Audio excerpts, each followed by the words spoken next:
Hello everybody. Welcome back to episode 4 of the VFX introduction series, where I teach you all about meshes and shaders and particle systems and teach you how to tie it all together to make cool effects. So in today's episode, we're going to be talking about taking that cylindrical burst we made yesterday, the shader for it at least, and how to adapt it for use in the particle system. And we'll make a kind of demo effect with it to show you what kind of use cases it can be for. So let's jump into the project and see what we got going on.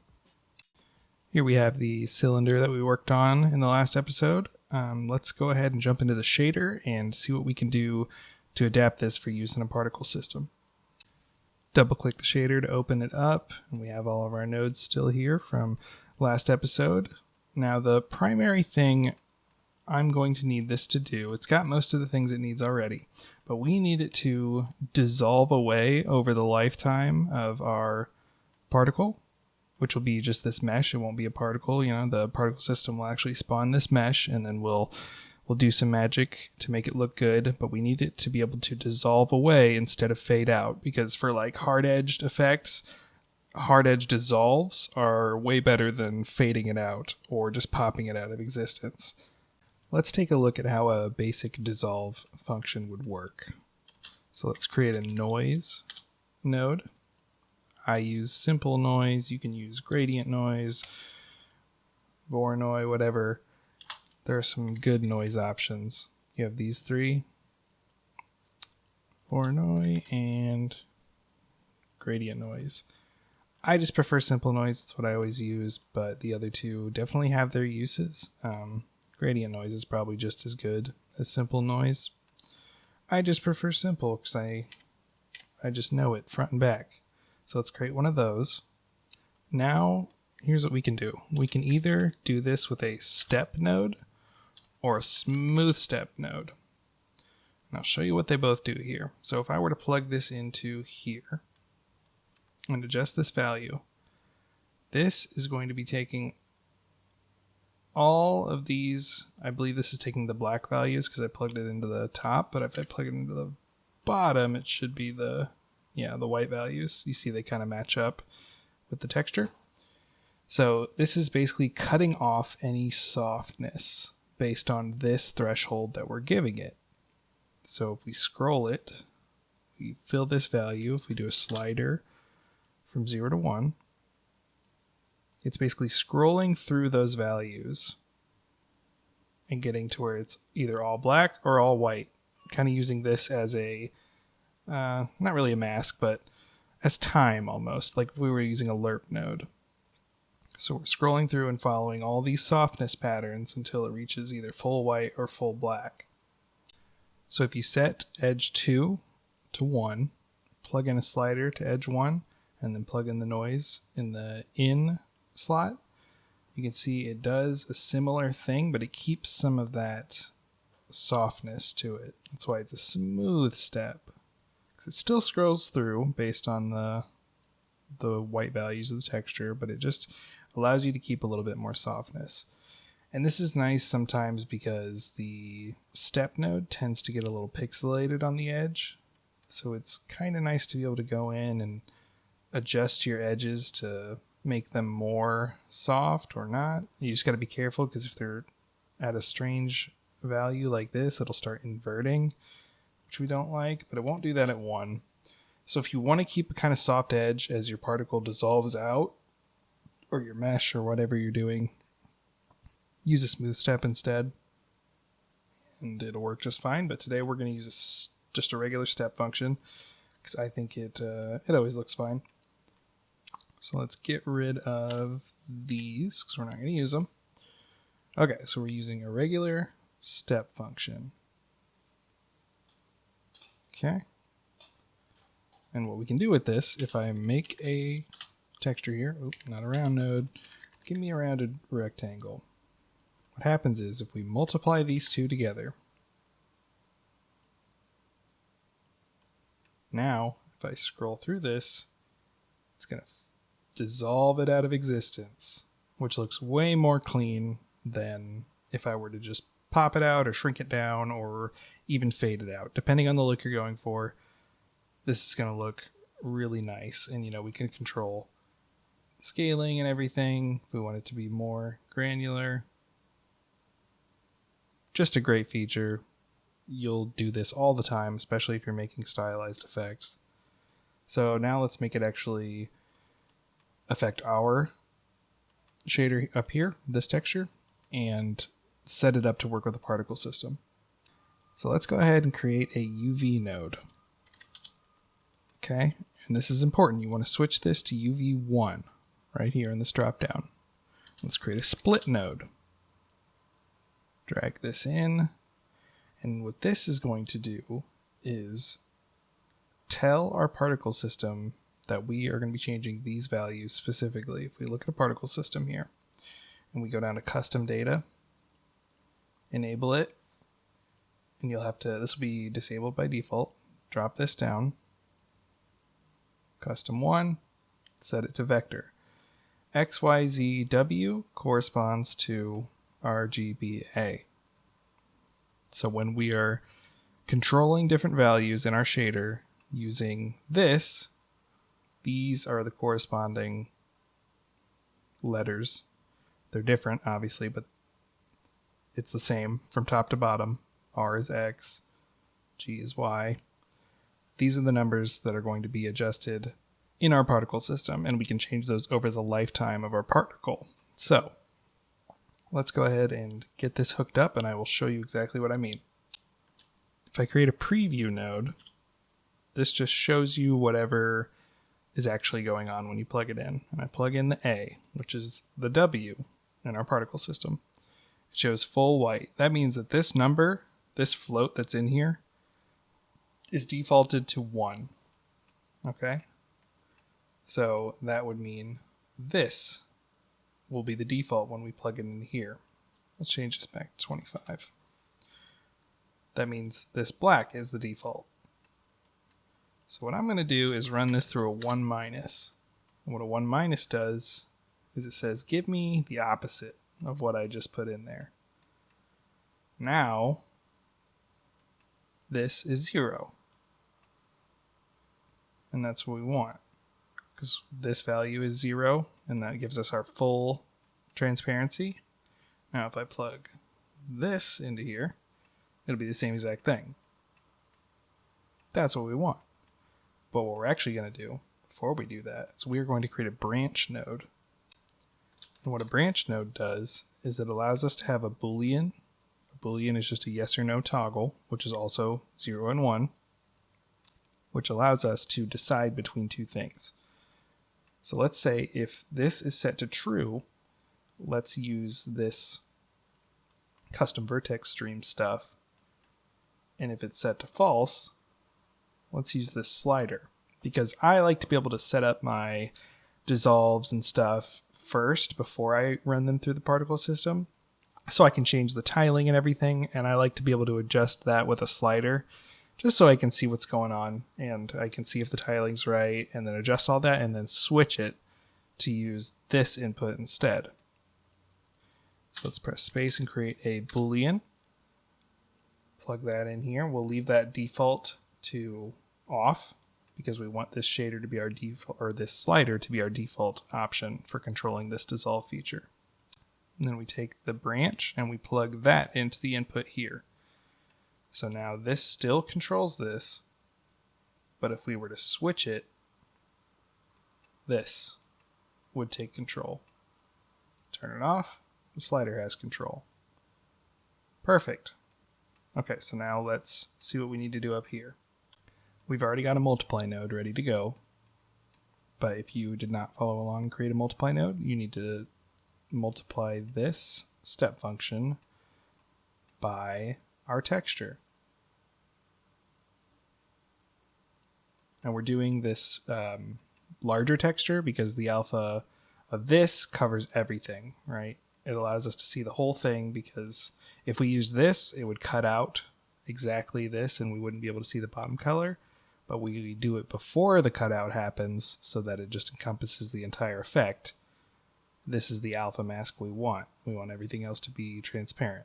So this is what we're using as our alpha. So we're going to multiply it here. And as you can see, I can dissolve it out.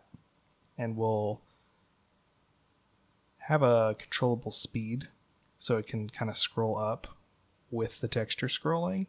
That way it looks less jarring. It's not really that bad when it dissolves out and it's not moving, but I like to have it move. Motion's always good. What we're going to do now is take this and plug it into the alpha. Alright, let's go ahead and convert this to a property. And we'll rename it Dissolve.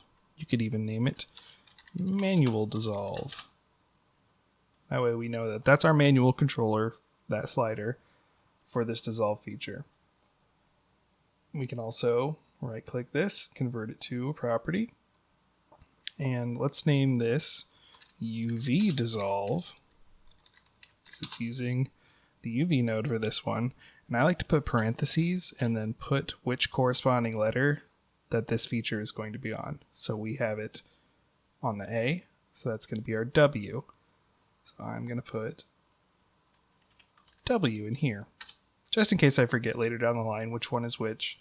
If I have multiple things plugged into this, it's nice to remember and order it properly. Now we can go back out into our scene view after we hit save, and we can test with this. Let's go ahead and delete that particle system. So this is our corresponding material here. Now if I do a dissolve, you'll see it naturally dissolves out my whole cylinder. Great, lovely. Let's get some more controls on this. So back into our shader, I know that I am going to want to be able to control the tiling and offset of this noise.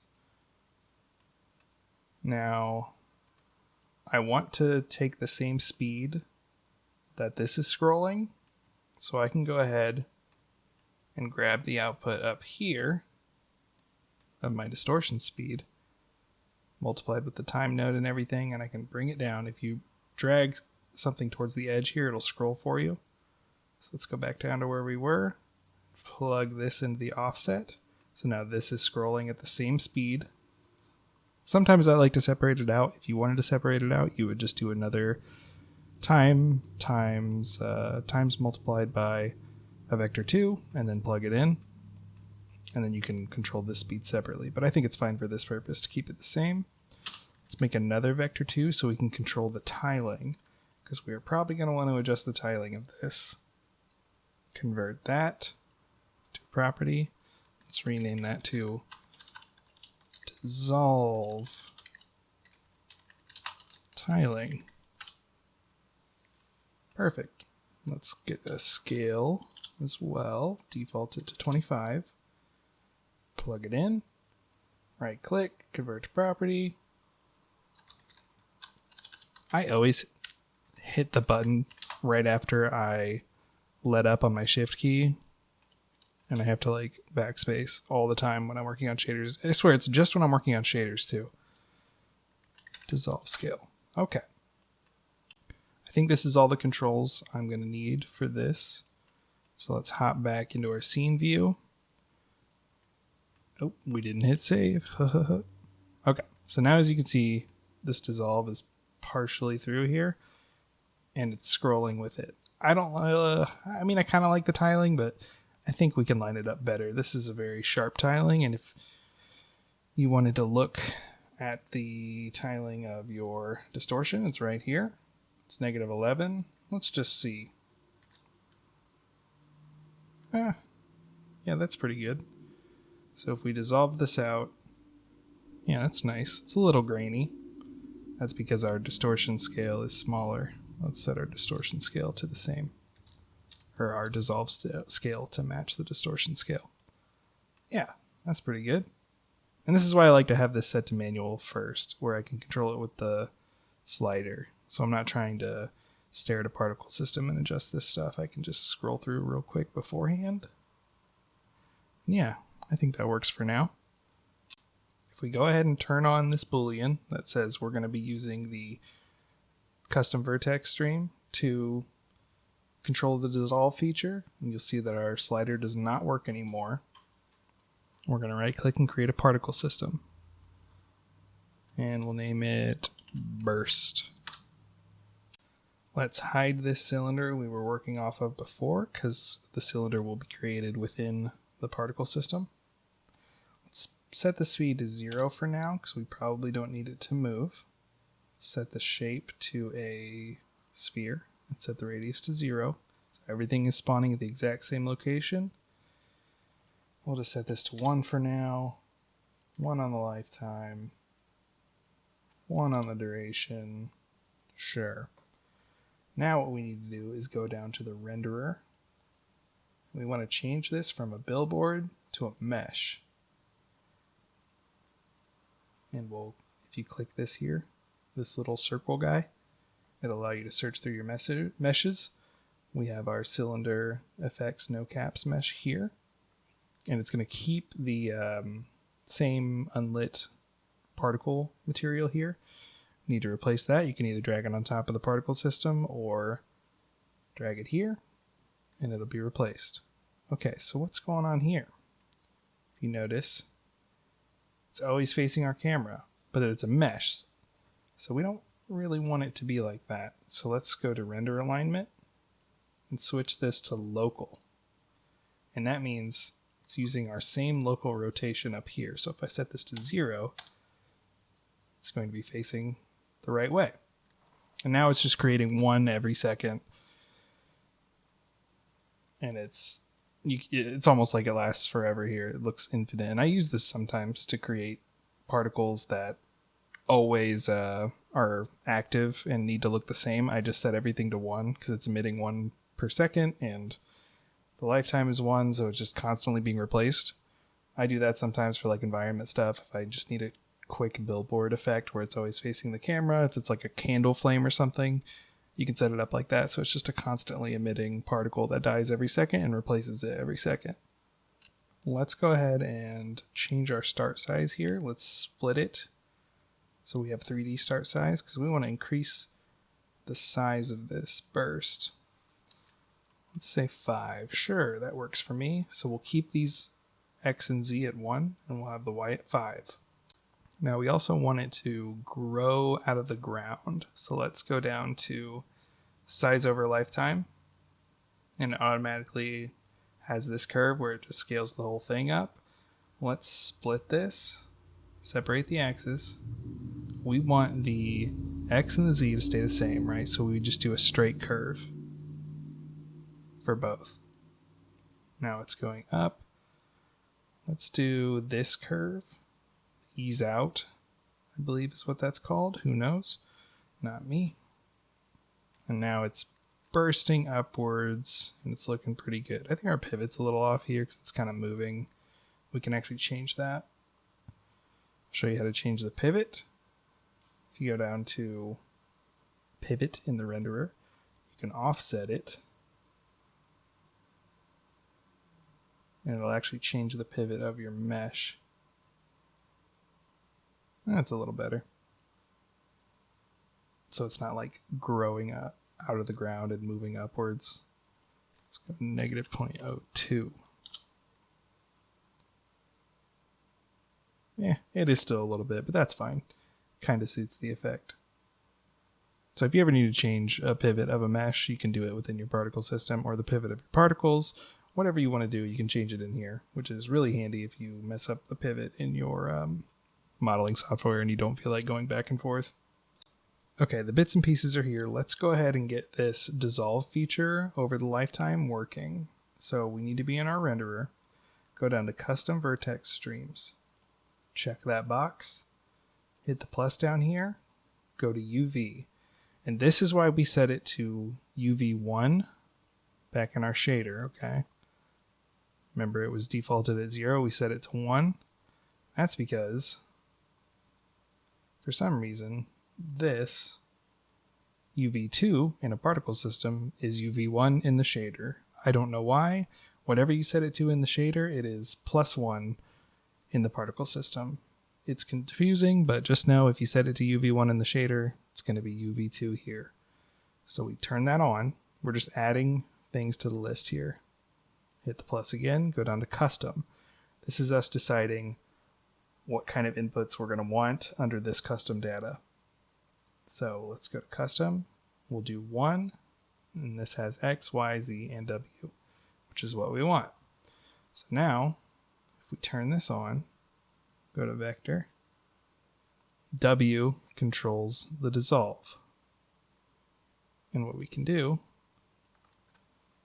it's weird because in the shader, this alpha, the W, is defaulted to 1, but when you turn it on in the shader, everything's defaulted to 0. So real confusing. I don't know why they do it like this. But if we set this up to be a curve, we know 0 means fully dissolved, right? So we want it to start at 1 and work its way down to 0. And you can do a linear curve or a ease out. Linear kind of looks better for dissolves, in my opinion. Just depends what kind of effect you're doing. But look at that. This bad boy's popping in, dissolving out. Looks lovely. So now let's go ahead and change it to a burst instead of a constant emission. So we're going to set the emission over time to 0. Hit the plus on the bursts section, and we want this to emit 1. So now when we hit restart, it's going to emit 1 every cycle. Our cycles are only 1 second right now, but if we made it not loop, it would not play itself again. We have to hit restart every time. So when this particle system is spawned into the world, however it is done, then it's just going to play 1 time and then stay turned off. It won't emit any more. And that's what we would want for something like a burst. So let's go ahead and clean up some of the other properties to make this really punchy. So just based on experience, I'm going to say 0.4 on the lifetime is probably good. Let's see. That feels pretty good. That feels pretty punchy, right? And you can always hit pause after you hit restart. And then you can kind of scroll back through here on the playback time. And you can see the whole thing as you scroll through, so you can decide if you're liking the look. And I do like the look. This is looking nice. So I'm going to increase this size maybe to like 8 on the Y. Just give it a little bit bigger of a burst. It's got a nice impact to it. I think something else that's going to help the impact is if we fill this space with like a flash or something. So let's go ahead and do that. So let's create, actually we'll just create a new particle system here. And let's create an empty object so we can parent everything under it. We'll call this burst effect. Let's 0 out the transforms so we can get back to working at 0. I don't know how we got all the way over here, but we did. 0 everything out. Control click, highlight both, drag them under, so now they're parented to the burst effect. Double click on the burst effect. And now we're right here in the center. This is very small, but that's fine. We can work small for now. Actually, you know what we can do? So as we can see, our mesh we imported was a lot smaller than it should have been. And you can change that by clicking on the mesh, the FBX you imported. And you can change the scale factor here. So let's set this to like 15. Much better. And that's all based on, the scale of your game and your other assets, but I just wanted to increase the size here to kind of line up better with the particles. So let's rename this particle system to Flash. Set everything to 1 to start. Change the shape to a sphere. Reduce the radius all the way down to 0 so everything is spawning all at once. Set the speed to 0 because we don't actually want it to move. Perfect. Now I am going to change this flash to not always face the camera. Actually want it to be local. Set the rotation to 90.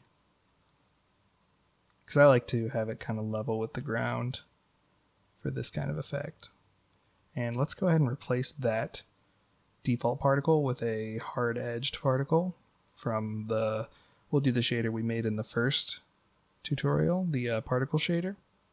So right click, create, material.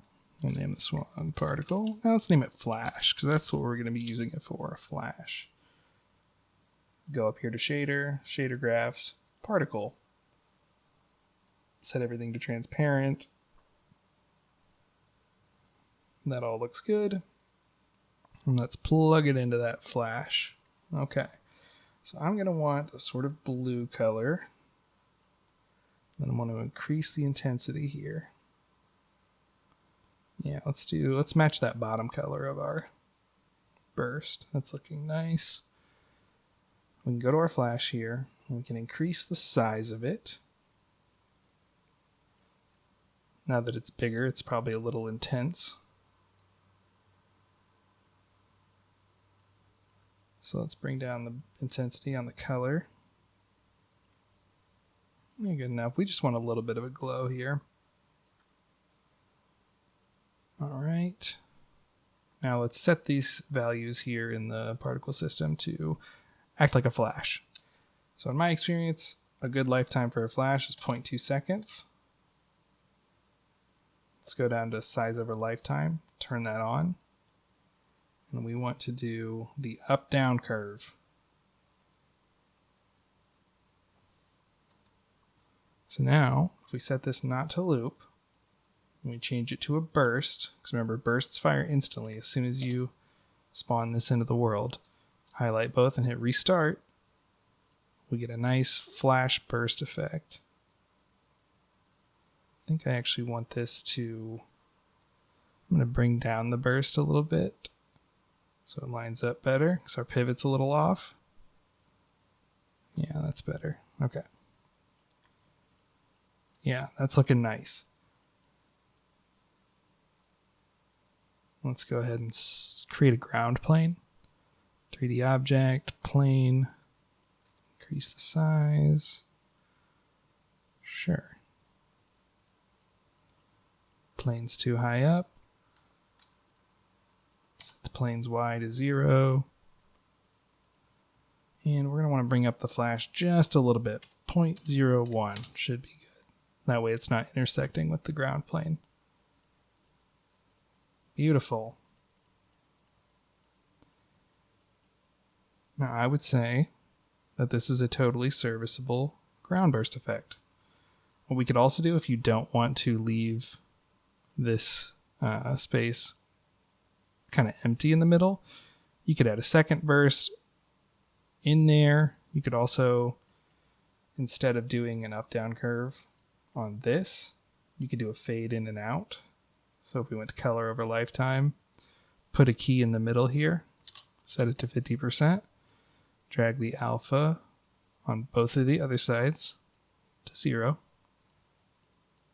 Then it would flash like that instead, so it's not going to leave us with a bunch of empty space, which also works just fine. Personal preference, if you prefer the up-down curve on the size, more power to you. Let's get rid of this plane and let's look at it in the game view. Let's go ahead and move our camera to match our scene view. Control Shift F to move the camera after you highlight it.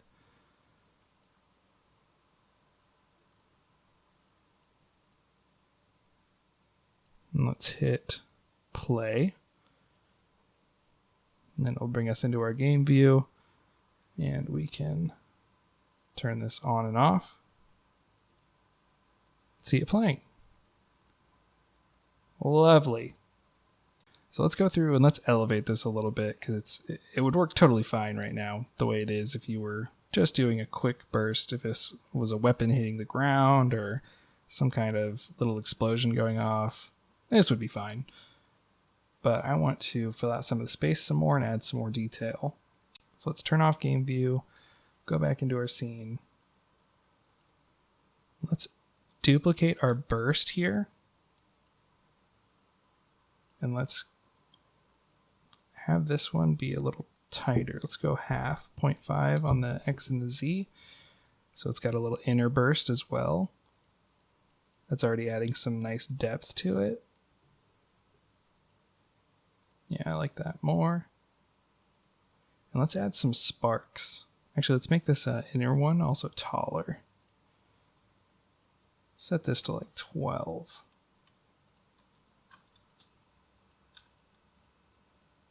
Yeah, that's looking nice. It's a little grainy, but we can adjust that here.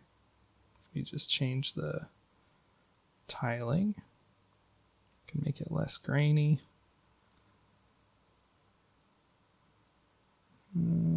Let's see, what would be good? That's clearly too tiny. Oh, this is the dissolved tiling. Huh. Let's increase the tiling here. That's looking a little better. Yeah, let's say -4.3, and let's do the same for the dissolve. Much better. Less grainy on my eyeballs. Yeah. All right, let's add some sparks too. So let's right-click our parent object here, create particle system, rename it to sparks. We can actually use the same flash material here for these sparks. Let's change the rotation here to -90, so everything's moving upwards. Let's change the shape. Tighten up the angle so everything's moving straight up. Increase the radius to match this. Let's decrease the size of these. They're a little big. Let's do like 0.3. Let's do a range between 0.3 and 0.4. Yeah, 0.5, sure. Perfect. Now let's go to the renderer and let's change this to a stretched billboard so they kind of are moving in the, or they stretch along the path they're moving. I'm not liking the size there. Let's go 0.4 and 0.2. That looks better. Okay, let's add some rotation. Just a little bit. Let's go like 2 on the Z and -2, a random range between. That looks pretty good. Let's set the lifetime to be a range here as well. Let's say the last 1 second or like 0.7 seconds. Let's do a range on the speed. We'll do like 10 and 20 maybe. Maybe that's a little high. Let's do 15.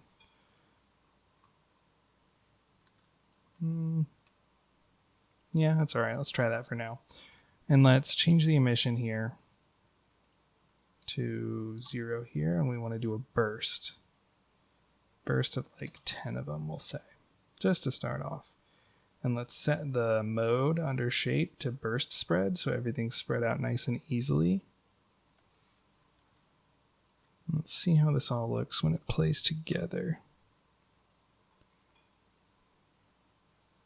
I like that, but I want more speed variation here. I want some to kind of linger at the bottom, so let's go like 4 speed. Yeah, and I think they're lasting a bit long. Let's go 0.5 and 0.7. All right. And we want these to have an up-down curve so they're not popping in or out, even though we're probably not going to see them pop in the middle of the burst. We definitely need some more speed.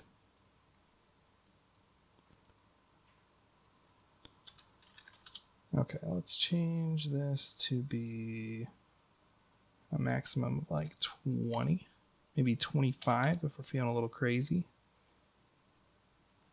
That's looking better. Again, VFX is a lot of eyeballing. Nice, I like that. Just adds a little bit of extra flavor to your effect. I still think the minimum speed could probably be varied a bit more. Or a little slower, I mean. So we have some lingering at the bottom. Oh yeah, much better. I'm going to change this back to this flash. I'm going to change this back from fading in and out to growing in and out. I just think that adds some more like bounciness to the effect. Especially since we added that center pillar. I think that looks way better. Yeah, this is looking really nice. And I would say that I think we can call it good here. I would be happy with this if I was just doing a ground burst. A magic hammer hitting the ground, making a little explosion. A spell hitting the ground.